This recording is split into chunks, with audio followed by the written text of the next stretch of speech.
The idea here is that you don't forget to keep your love turned on, that you don't turn it off. You don't forget that Paul tells us that we have been given a ministry of reconciliation, and he defines it as us not counting the world's sins against it, but making an appeal to them to be reconciled to God through Jesus. And it says that we're his ambassadors, as though Christ were making his case through us. But you have to remember that our battle is not against flesh and blood. Never. If it's flesh and blood, it's not your enemy. If you see somebody and they're doing something that you think is wicked and all that, they absolutely can be, but they are absolutely deceived and under the influence of the enemy, and they are a person that desperately needs Jesus. If you want to keep your love turned on, if you want to love people well, if you want to love God, if you want to love your brothers and sisters in Christ and they disagree with you, if you want to love your enemies, you have to actually stop seeing them as your enemies and start seeing them as captives. You only have one enemy, and it's the devil. That's it. There aren't any others.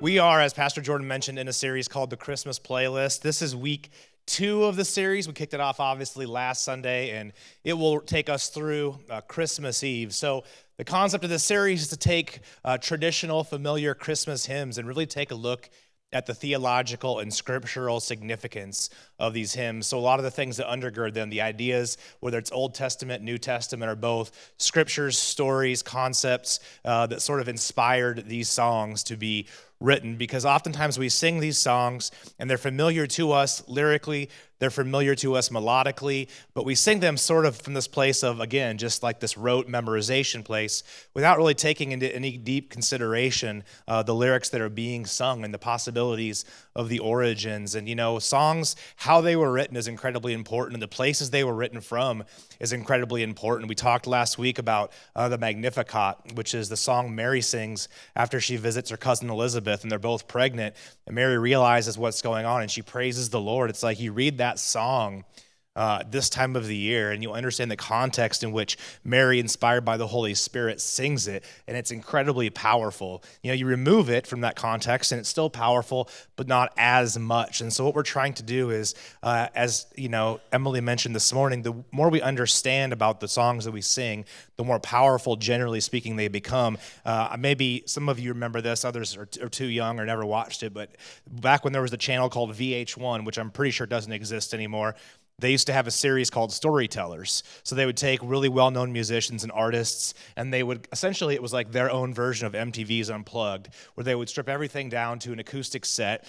But the concept and the idea was that the musician would, in between almost every song, explain the origins of the song and then would sing it. And so it just made it that much more powerful. I used to love that stuff as a writer, as a poet, that kind of stuff. I absolutely loved it. And so that's kind of, on some level, what we're trying to do with these songs. But then we're also then diving deep into, this is how it was written, this is what it's about. Now, how do we sort of take that and look at that and apply that to 2022? So let me spend some time walking you through the background of the hymn we'll actually be focusing on today, which, if you haven't figured it out from this morning's worship set, is a little known one called I Heard the Bells on Christmas Day. Now, we chose to do this song in this series before either Jordan or I had any clue that there was going to be a movie coming out just a couple weeks ago called I Heard the Bells, and maybe some of you have seen that. We've not. So this was not sort of like, hey, let's, you know, check out the movie and do this. I've not seen the movie. I don't know anything about it.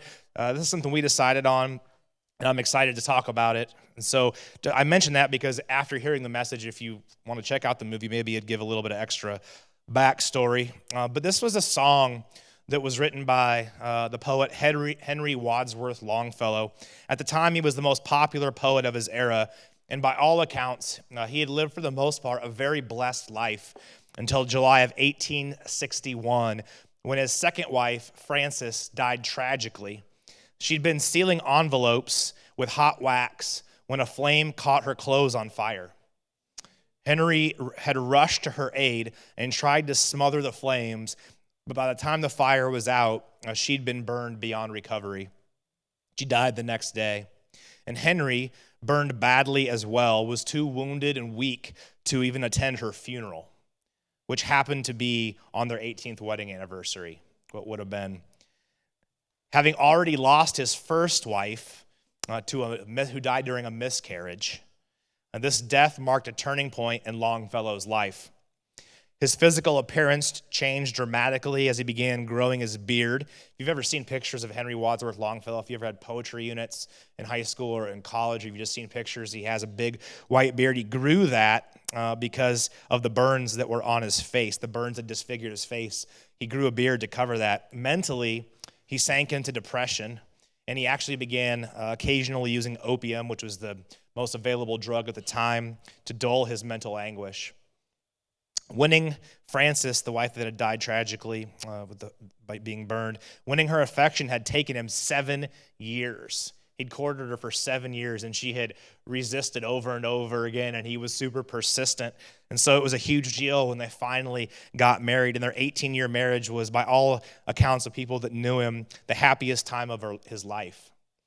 In the wake of her death, he was really unable any longer to tap into the creativity that made him the most renowned poet, not only in the U.S., but one of the most renowned poets globally at that time. So he turned his attention from his own stuff to simply translating the works of others. He just couldn't bring himself to write anything.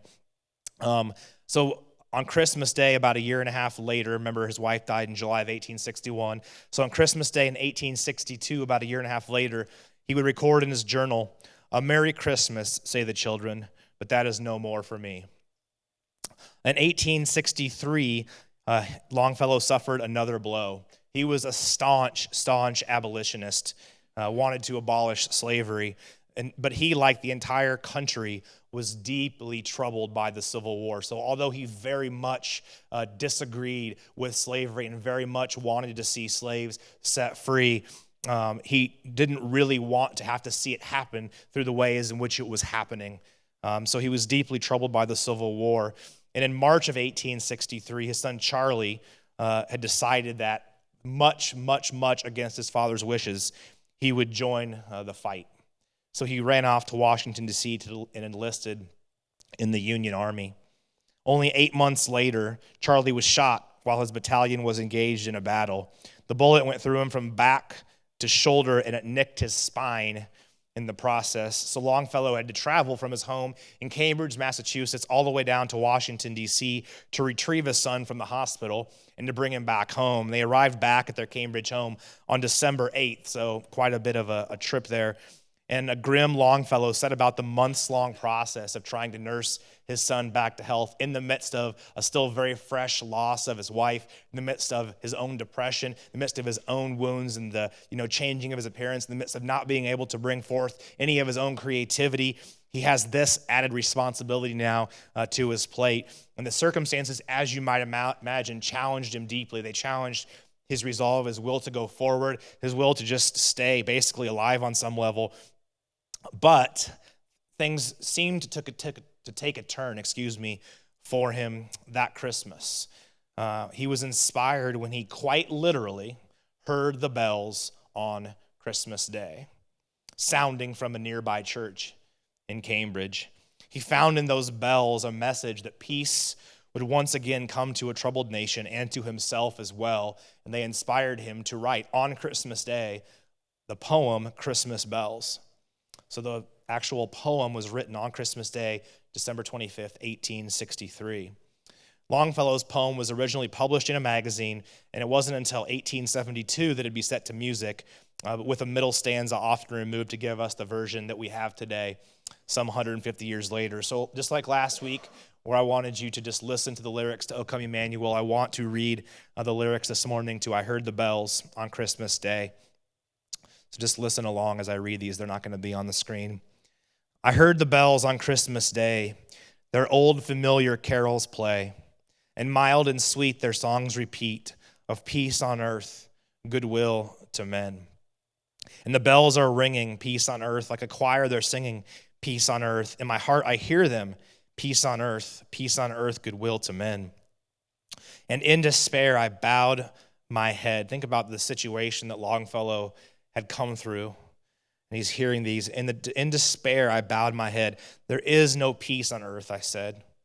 For hate is strong and mocks the song of peace on earth, goodwill to men. But the bells are ringing, peace on earth, like a choir singing, peace on earth. Does anybody hear them? Peace on earth, goodwill to men. I love this part. Then rang the bells more loud and deep. God is not dead, nor doth he sleep. The wrong shall fail, the right prevail, with peace on earth, goodwill to men. So think about the situation that Longfellow was in the midst of this nation's first great war, and it's most severe from a casualty standpoint. Nation divided against nation, and that was weighing heavy, but also within his own family. He'd experienced so much tragedy, upheaval, turmoil. And he was focused on those things, certainly, but also he was very aware of what was going on. And the peace on earth thing specifically stuck out because everywhere around him there was no peace on earth. And here in the U.S. right now, in 2022, while we may not have a civil war like the one Longfellow experienced, in the sense of physical battlefields with bombs and guns and artillery shells, we do indeed have an ongoing war. So we may not have a war on our own soil in the sense of physical battlefields, but there is a war that's going on. Instead of physical slavery, this war is being fought over things like heavily codified language, aberrant belief systems, and radical ideologies that threaten to make mental and spiritual slaves of many, and have already enslaved countless millions. This war is primarily being fought through social media outlets, including and especially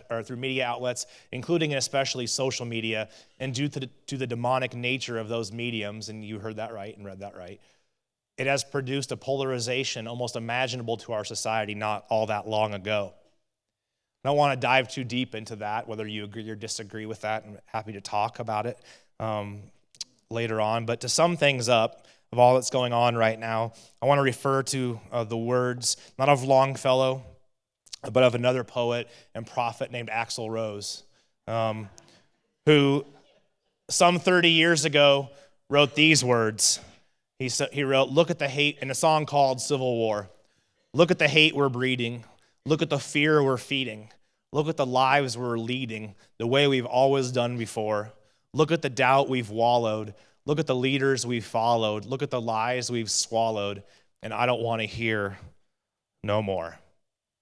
Prophetic in nature, isn't that? 30 years ago, and use your illusion. So with all this going on, all the statements that I just made, we're very aware of the divisions in our country on all sides of things, incredibly polarized. And we're well aware of the constant infighting, the constant across the aisle fighting politically, just among neighbors now, and things have separated us that we couldn't have imagined ever having separated us even maybe 5 years ago. There's a lot going on, and then we're subject also to what we see every day through the media, which is worldwide tragedy, worldwide suffering, right? And lots of suffering here in our own neighborhoods and in our own city, in our own state. And then on beyond that national suffering, we understand what's going on. These, in many ways, maybe necessarily you could make the case they're not any worse times than they have been in any point in history, but we certainly have more access to negative information than we've ever had at any point in human history. And we're bombarded with stories of suffering and of hardship and of poverty and despair and of genocide and of wars and all these types of things. We can, as I talked about a couple weeks ago, it's like an IV drip into our bodies. We're constantly receiving this stuff.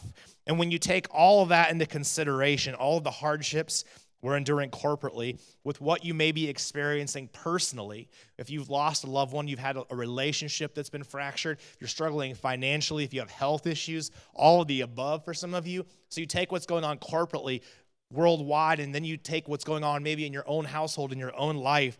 It can be very difficult to stay encouraged. You might find yourself feeling a bit like Longfellow felt when he said, "And in despair, I bowed my head. There is no peace on earth," I said. "For hate is strong and mocks the song of peace on earth, goodwill to men." Anybody been there? at any point. If you have, it's understandable on some level. And make no mistake about it, though, as we talked about in our previous series, the devil, our great enemy, Satan, is trying to take you out. He is trying to use every weapon at his disposal, and there are many, to try to take you out of the game. What is the game? Well, the game is living a life devoted and focused on and service to Jesus Christ. And he's trying to take you out of that game. He's trying to make you feel apathetic. He's trying to make you feel like there's no hope. He's trying to get your eyes focused on other things, worried or concerned about things you don't need to be. He's trying to do all this stuff. And over the past 3 to 5 years, so many that I've personally seen have slipped into one or all three of what I call, this is a personal thing, but what I call the 3 Ds. A Longfellow used the word despair, and in despair, I bowed my head. So that's a 4th D, I suppose. But these are the 3 Ds that I have seen maybe more people slip into in the past 3 to 5 years than at any other point throughout my, we'll just call it ministry career, for lack of a better term. So the 3 Ds are this. The first one is despondency. Despondency is the loss of courage or of hope. So people just sort of like throwing up their hands. They used to want to fight, or, they had hope that things would change and they could make a difference and whatnot. And now it's just like, it's not even worth it anymore. I don't have the energy to keep going on. There's just too many problems in the world. I'm just one person. How much of a difference can I make? So on and so forth. So they've lost courage. They've lost hope. And a lot of the loss of courage or a loss of hope, of course, is going to play into the third one. But the next one is depression. Because when you lose courage, you lose hope. And you think that nothing really matters, nothing's really going to change anything. It's just going to be like it is, and you're never going to be able to overcome the struggles that you're having or the struggles that are going on.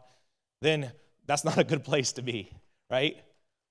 You lose motivation. And as soon as you lose motivation, you are going to slip into a depression. Now, I'm not talking about, or depends on how you look at it, but I'm not necessarily talking about those of people that just struggle with depression on a clinical, chemical level, right? That's a very real thing, that things can be going very much right in your life and you still struggle with depression. I'm not talking about that. I don't want anybody to feel guilty or like you've done something wrong if that's something you struggle with. That's not what I'm talking about. I'm talking about the enemy has launched a direct attack on you and you have become despondent through what's gone on and you've slipped into a depression, meaning a loss of motivation. You have trouble just wanting to do anything because nothing really matters.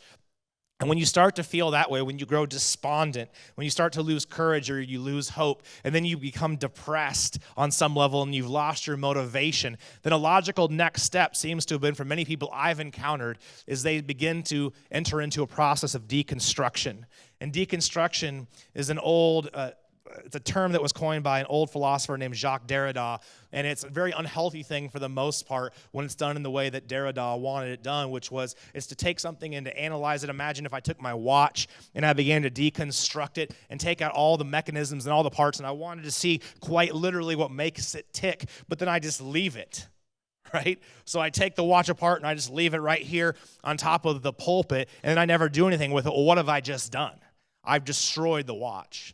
And that's what's happened with the process of deconstruction that many have gone through in the past 3 to 5 years. They've begun to grow despondent and become depressed, and they begin to question the things that the way they are. So they begin to take a look at their faith in Jesus. And as they begin to deconstruct, often what happens is the enemy will bring people around them who will tell them what they want to hear, who will give them permission to do things they should never do, who will support their belief systems even though they're completely ridiculous and utterly baseless, and they have no logic, no foundation in Scripture, but it's because of the culture that's so pervasive right now, just to follow your heart, or if it feels good, you should do it. They end up going through this deconstruction. They take it all apart, and it's just a mess. And guess what? There's nobody there to help pick up the pieces and to clean it up. I've seen more people walk away from Jesus in the past 3 to 5 years than I have by far the other 20 years that I've been in ministry combined. But easily. Close personal friends that have gone through this process of deconstruction. It's like the world's this, the world's that, this whole thing isn't working, so on and so forth. Let me really just take a look. Is this real? Is this not real? But then the problem is most of them don't actually go to the people that would tell them to stop being such a moron and actually take things seriously and think about things in a different way. That's strong language, but people trust a blog more than they do the scriptures. And so that's been one of the things that's gone on is despondency, depression, and deconstruction. Maybe some of you have friends, family members, coworkers that have gone through this process, or they're somewhere in it right now. Maybe you are somewhere in it right now, and if that's true, I'd love to talk with you, or Pastor Jordan would love to talk with you as well, because we don't want you to slip into that deconstruction. We want to help you if you're despondent or depressed. So the question is this then: how do you avoid this? In the midst of so much global suffering, in the midst of our own personal suffering, in the midst of an onslaught of media that just constantly gives us bad news, in the midst of all this, where so many people in the past 3 to 5 years have slipped into despondency and depression and deconstruction, in the midst of a culture where, basically we're told, if you don't feel a certain way, then, you shouldn't do that. In the midst of all that kind of stuff, the question is, how do you avoid that? Assuming you want to, and I hope you do, is how do you avoid this?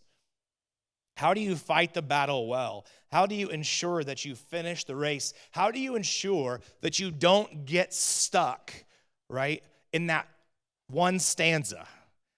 In despair, I hung my head. There is no peace on earth, I said, for hate is strong and mocks the song. That's an okay sentiment to have in a moment. Scripturally, from beginning to end, Genesis to Revelation, you'll see biblical figures have that same sentiment. Times where they were depressed, but they cried out to the Lord, where they were struggling with their own call, with what they saw among their nations, with all the things that were going on among people. And they had that. They had despair. They cried out to God for rescue, but they didn't stay there, right? They didn't stay there. And they also always took those things to God.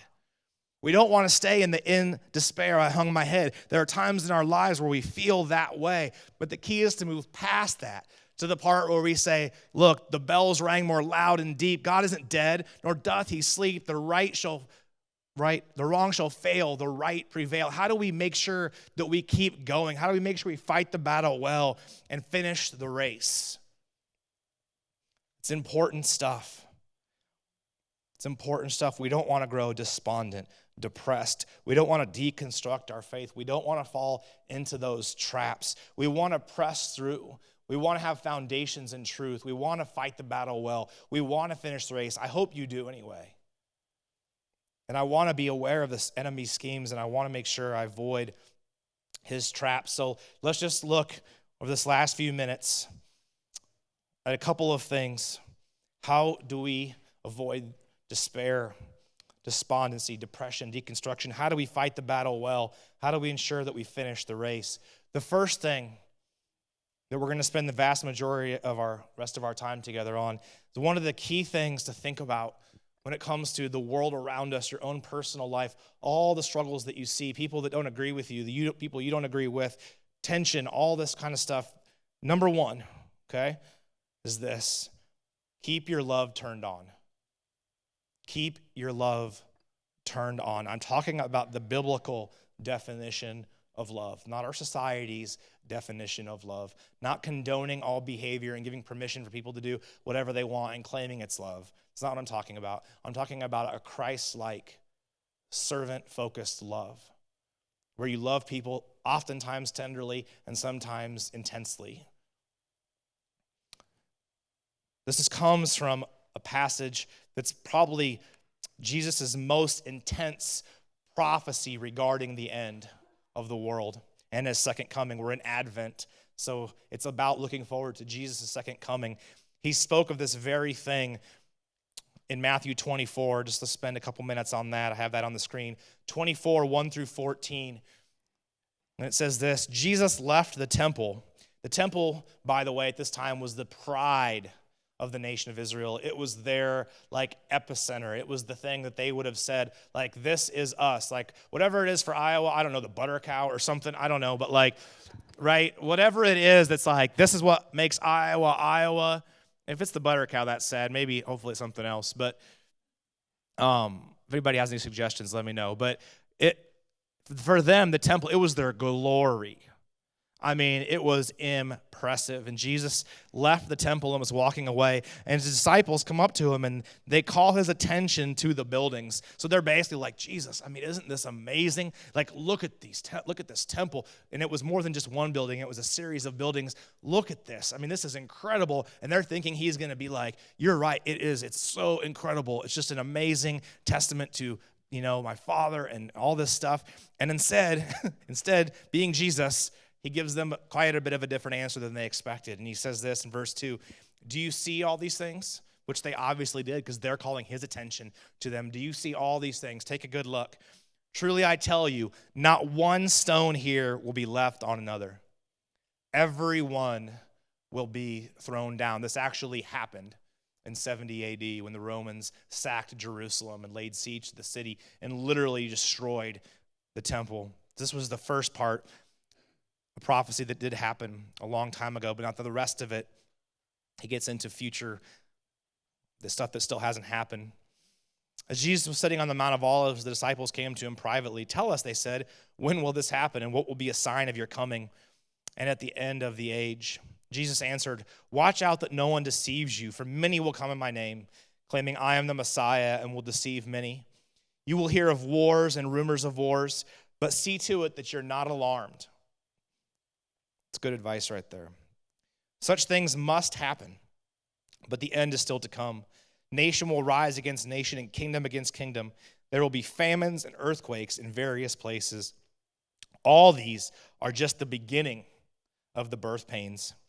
Then you will be handed over to be persecuted and put to death, and you will be hated by all nations because of me. At that time, many will turn away from the faith and will betray. These are people that were in the faith. Take note of that. These aren't non-Christians persecuting Christians. These are Christians that turn away from the faith, that have deconstructed. At that time, many will turn away from the faith and will betray and hate each other. And many false prophets will appear and deceive many people. Here's where it is. Because of the increase in wickedness, the love of how many?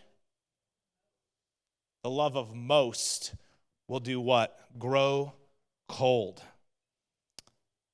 But the one who stands firm to the end will be saved. In this gospel, the kingdom will be preached in the whole world as a testimony to all the nations. And then the end will come. Keep your love turned on. Jesus warns as things increase, as wickedness increases, as we become more aware of tragedy and suffering and hardship and outright wickedness and evil and demonic influence and all the things that are so pervasive right now. And as we see those things more and more being pervasive in our own lives and in the schools or in the communities or in our, again, city or state or however you want to frame it, as we see this and things get worse and worse and we begin to sort of grieve that, right? Or we start to understand like that's going on. And people have always, since I've been growing up and around the church, it's like, oh, the world's getting, it's just really bad. We're lamenting that fact. Like it's just getting worse and worse every day. If you believe that, that's totally fine. But a lot of people do that. And then what that does to them is they end up with a spirit of judgment. They end up with a spirit of judgmentalism, and almost like sometimes I swear people are almost like excited about it. Like I mean this in the sense that like they're excited about the idea that maybe the world's going to end, but they're also pretty excited about a bunch of people spending an eternity apart from God. And they forget, right, that you're supposed to keep your love turned on. They forget that Jesus said, oh, by the way, most people, and I don't know here specifically, I've thought about this a lot this week, you could make the case that he's referring potentially to believers. That the love of most will grow cold, because then he says, so he says the love of most will grow cold, but the one, and he's obviously talking about believers here, but the one who stands firm to the end will be saved. The idea here is that you don't forget to keep your love turned on. That you don't turn it off. You don't forget that Paul tells us that we have been given a ministry of reconciliation, and he defines it as us not counting the world's sins against it. but making an appeal to them to be reconciled to God through Jesus. And it says that we're his ambassadors, as though Christ were making his case through us.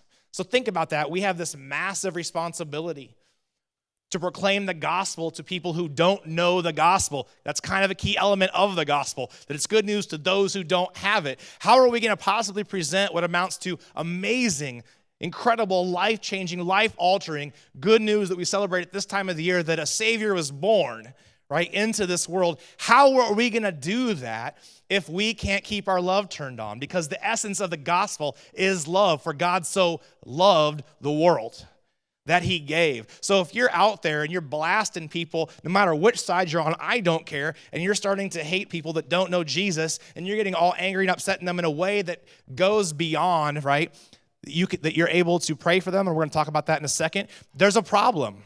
Can you be frustrated, right, with the works of the devil that are going on and how he's influencing society and culture and the principalities and the powers and the rulers and the authorities that are controlling a lot of these systems? Absolutely. We absolutely can. But you have to remember that our battle is not against flesh and blood. Never. If it's flesh and blood, it's not your enemy. If you see somebody and they're doing something that you think is wicked and all that, they absolutely can be, but they are absolutely deceived and under the influence of the enemy, and they are a person that desperately needs Jesus. I'm not saying it's going to be easy, but we have to keep our love turned on. So many of us, man, we're so quick to speak and slow to listen. We're so quick to anger. We're so quick to rage. We're so quick to post something on social media about how bad this other people group is. It's not a good way to do things. We got to keep our love turned on. So we have to keep our love turned on in 3 ways. I want to go through these quickly because they're pretty self-explanatory. You got to keep your love for God turned on. Don't grow into despondency. Don't go into depression. Don't go into deconstruction. The way you're going to continue to love God and know, what it is to love him is to understand what he's done for you. Understand what he's done for you, to understand his nature, to understand who he is. And we talk about that a lot around here, so I'm not going to go into that today. How do you love God? You have to have the correct image of God. If you don't love God, you're not going to love people very well anyway, right? The first commandment was, love the Lord your God with all your heart, soul, mind, and strength, and love your neighbor as yourself, right? And then Jesus changes that and says, you need to love others as I've loved you. So we're supposed to mimic and model Jesus' love for others. Well, why was Jesus able to love others so well and love us so well? Because he understood the nature of his Father. He was secure in that. It's important for us too. The last thing, as I mentioned already, is a little bit, you must stop seeing people as your enemies. You guys want to skip a slide or two? You must stop seeing people as your enemies and start seeing them as captives. You have to have a change the lenses you view things through. If you want to keep your love turned on, if you want to love people well, if you want to love God, if you want to love your brothers and sisters in Christ and they disagree with you, if you want to love your enemies, quote unquote, you have to actually stop seeing them as your enemies and start seeing them as captives. You only have one enemy, and it's the devil. That's it. There aren't any others. Okay? There aren't any others. Those people are captive to hollow and deceptive philosophy that has enslaved them, and if they don't receive Christ, will keep them separated from God for eternity. Got to see them differently. And that's not saying that's easy, but when you realize, and there's so much I could preach on here, but you realize who you are and what God's done for you, it gets a little bit easier. Just remember your own stuff. Here's a pro tip about helping you keep your love turned on and being able to see people maybe differently. Be radical in silencing the voice of the enemy in your life when it comes to Fox News, CNN, Instagram, Facebook, etc., and open the Bible instead. Guys, I don't know. I'm going to say a couple strong things really quick. Shocker, I'm sure. But is that, look, I don't care if you're like, hey, Fox News is the devil, CNN's the devil. Guess what? It's all the devil. It is. If you guys go on there, everybody's angry about something. Everybody is putting themselves above somebody else. Everybody is saying how somebody else is so bad, and it's name calling. It's ridiculously immature. It's stupid. Those things are of the enemy. And I'm not going all like conspiracy theory, like QAnon stuff, because that's of the enemy too. So if you're like, yeah, that's the same thing. All those things are trying to drag you off into things that aren't the gospel. All those things are trying to get you away from basing your life, your foundation, the way you move and breathe, and the things that you value and how you go about and how you treat people. They're all trying to distract you and take you different directions. They're all moves towards self-righteousness, which is the very thing that Jesus condemned the most. They're all ways that apart from Jesus, we are supposed to feel good about ourselves. And that stuff in and of itself is self-focused, demonic type of stuff. Open the Bible instead and read about who you are. Read about how you're supposed to treat people. Read about all that's going on. And I know you're like, well, that seems like an oversimplification. Maybe it is, but why don't you try it and then we'll talk. See what happens if you abstain from that kind of stuff. We have a 21-day fast coming up. All right, we've got a lot going on. Almost done. Number 2, so keep your love turned on. It's one of the ways to avoid the despondency, the despair, the depression, the deconstruction that's taken so many out. It's one way to not stay stuck in that second stanza of in despair I hung my head. Number 2 is keep your eyes on the finish line. Most of us don't think about or talk about heaven nearly enough. You know who talked about heaven a lot? Not a trick question. Jesus. 10% of what we have recorded of what Jesus said was about heaven, about his second coming and the next life after. You know who else talked about heaven a lot besides Jesus? The Apostle Paul. 2 kind of key figures that talked about heaven a lot. Here's another truth. We don't think about heaven enough in the sense of the importance of preparing for it, and we don't talk about heaven enough as a way to encourage one another in the midst of hardship. Romans 8, let's read this together. Paul talks about this specifically. For those who are led by the Spirit of God are the children of God. The Spirit you received does not make you slaves, so that you live in fear again. Rather, the Spirit you received brought about your adoption to sonship, and by him we cry, Abba, Father. The Spirit himself testifies with our spirit that we are God's children. Now, if we are children, then we are heirs, heirs of God and co-heirs with Christ. He's talking here about what awaits us. If, and this is a key, we indeed share in his sufferings, in order that we may also share in his glory. This is a great statement. I consider that our present sufferings, so any despair that's going on, everything you see around you in your personal life, corporately, whatever's going on, and believe me, we're going to talk about this in a second, Paul had plenty of it, okay? I consider that and he'd lived a long time when he's writing this, so it wasn't like he was naive or unexperienced regarding life. I consider that our present sufferings are not even worth comparing with the glory that will be revealed in us. He's talking about when we receive our new bodies at the second coming, the resurrection. For the creation waits in eager expectation for the children of God to be revealed. We do not think about heaven enough in the sense of preparing for it, and we don't talk about it enough as a way to encourage another in the midst of hardship. And I know it's not a popular thing to talk about because it's like, well, no, I need help now, and I get that. But you're talking to a guy who went through a lot of sufferings. We're talking about a guy who went through a lot of sufferings.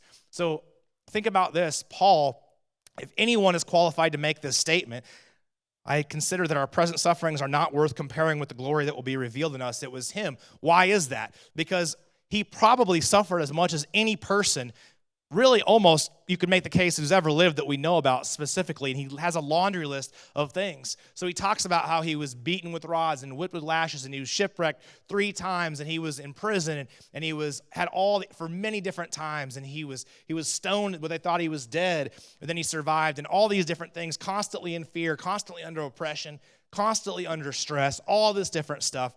His whole life, once he came to Christ, even when he comes to Jesus, Jesus tells Ananias, hey, go find Paul. Why do I need to find him? I got to tell him how much he's going to suffer for my name. Not exactly the most exciting calling somebody receives.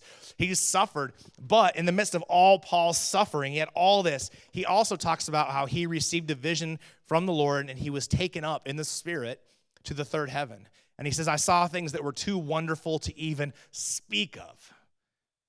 So he had experienced already a taste of heaven, and he had experienced the worst that life can throw at you. And what does he say? In the light of contrasting those two things, he says, this present sufferings is worth nothing. These light and momentary afflictions, some translations say, are worth nothing prepared, or worth nothing when compared with what God has awaiting us. We don't think about that enough. We don't think about that enough, that we have a heavenly home that awaits us that far outweighs anything here. And we're going to spend a lot more time there than we do here. So maybe we should spend our time here getting ready for there. Not get caught up in all the stuff the world has going on, but focus on building the kingdom as best we can and laying our lives down for Jesus. When you do that, it's funny how things fall off on the periphery and suddenly certain things don't matter so much anymore, and you're not worried about the latest this or that or this news or that, or you're not concerned with what's going on in these areas because you have bigger, more important things to focus on. The last thing, go ahead and invite you guys to come forward as we close. The last thing, so keep your love turned on, keep your eyes on the finish line, and keep anchored to the truth and force yourself to proclaim it. If people were to ask me, like, why are you a Christian? Why do you believe in Christianity? My answer usually is this, not even kidding, because it's true. Because it's true. Point blank, period, it's true. We can have discussion from there, but that's why I believe in it, because it's true.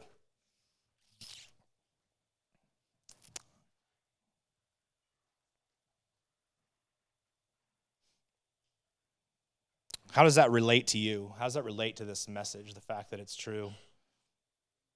Because a lot of the times the reason people get to despondency and depression and deconstruction is because they think that this life and that Jesus more specifically or that God owes them something. And they haven't received it, and therefore maybe God isn't who they thought that he was. And maybe therefore if he wasn't who they personally thought that he was. Forget 2,000 years of Christian history. Their one specific situation is so unbelievably difficult, so unbelievably bad, they can't imagine it would happen to them, and they begin to question God. And suddenly, the same person that was on Facebook 5 minutes before, harping on how facts don't care about your feelings, so on and so forth, then when they have a feeling they don't like about something they wanted from God, all of a sudden it switches.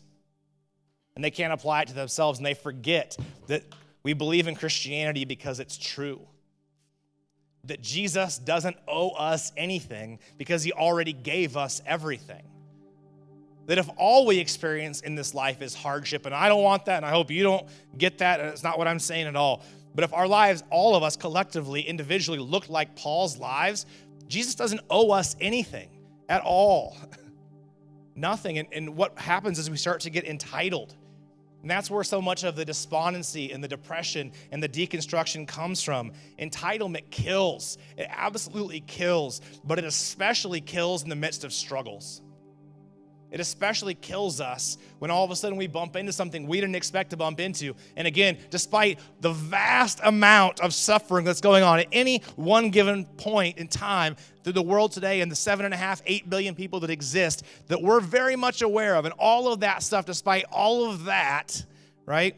We can't believe that something like this would ever happen to us. And now we're despondent, now we're in depression, and now we're going to start to deconstruct our faith because we've had one struggle. It's like we're so set apart. And I'm not trying to make anybody feel bad, but guys, I've seen this over and over and over again. It's so utterly ridiculous. Entitlement absolutely kills, and it especially kills amid struggles. Suffering and trouble and persecution in this life, it's not a possibility, it's a promise. It's not a much talked about promise, but it's a promise. If you want to be faithful to Jesus, you will be persecuted. You will suffer. You will endure hardships. If you don't want to follow Jesus, you're still going to do all that stuff. What's the difference? The difference is we have a hope that the world doesn't have. Paul says if Christ isn't raised and there's no possibility of another life for us, we're to be pitied above all men. So he's talking about truth and he's talking about future at the same time. I said that you learn to stay anchored to truth and force yourself to proclaim it. I love what Chad Wright, who's a former Navy SEAL, crazy Georgian dude now, Christian guy, says, don't give pain a voice. That's one of his mottos, don't give pain a voice. Don't even let words come out of your mouth. Don't go around grumbling and complaining. Proclaim truth. One of the primary ways that I personally proclaim truth and try to anchor myself to it in the midst of hardship that I'm going through, personal but also corporate worship. I'm a big believer in this, that when you come into this building on a Sunday morning, no matter how you show up, no matter how you feel, no matter the reasons you stepped in, if you're a believer and you enter these seats and we sing together as a congregation, that you should sing every word to every song. It's just a belief that I have.